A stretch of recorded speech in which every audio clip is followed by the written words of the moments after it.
This is Good Morning Delhi with Chris. Radio 1. Good morning. How are we doing? And thank you for joining me. This conversation is for the political creature I know you are. Indians just generally, I think, gravitate towards these questions. Why India needs the presidential system. We all know we live in a parliamentary democracy. But Bhanu Dhamija is making a case for the presidential one. Before I talk about why the presidential system and what arguments you made in this book, where has the parliamentary system, in your opinion, failed us? Well, the failures of the parliamentary system are quite evident. I think all Indians see it on a daily basis.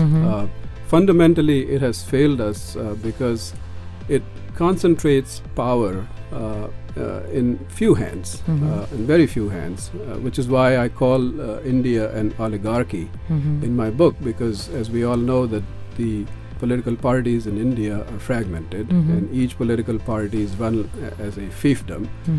And the bosses of those parties really run the show. So it concentrates power in the hands of a few. And that, I think, is the most fundamental failing of our current system. Okay. There are many others. One that people really, after they read my book, they really focus on and talk about is how this current system has failed in producing good leaders. India has a system, a parliamentary type system, where the politicians run elections in these small constituencies.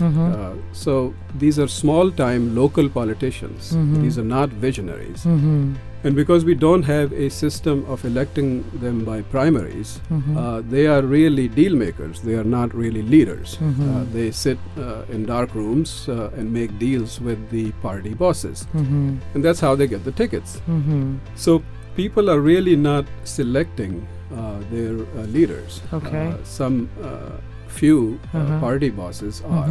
And hence, because these are local politicians, they are not visionaries.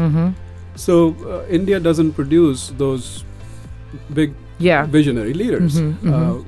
There are rare examples, rare exceptions, I should say, like perhaps Mrs. Gandhi or our current Prime Minister, Mr. Modi. But these are exceptions.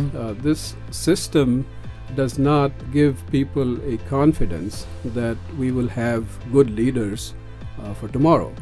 So there are many other so it's a freak thing, or it's a fluke, or whatever you want to call it. Right. And those leaders actually, if we analyze both examples that I've just talked about, you could say that they were really not produced by the system. Mrs. Gandhi is a prime example of that.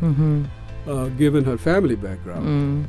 So in our current system, this notion that small-time politicians winning small elections, and we all know how these small elections are, and then alliances or whatever, and fought. So they can win them through means that are really corrupt, or they buy votes and things of that nature.